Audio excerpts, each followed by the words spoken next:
Hello guys, हम आ चुके हैं फितूर होटल में। इसको देखते हैं फितूर होटल यहाँ से कैसा दिखता है अंदर की तरफ।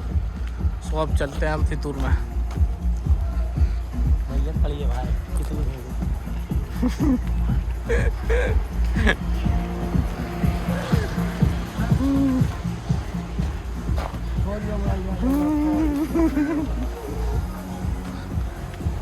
फितूर बिल्कुल खाली पड़ा है।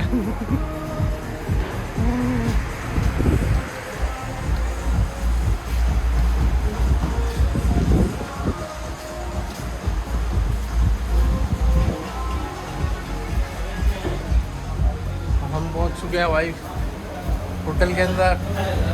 होटल में हमारी एंट्री हो चुकी है किचन में। यहाँ पे दो गरीब लोग दिखे हमें, एक ये दो यहाँ बैठे हुए हैं, एक ये खड़ा।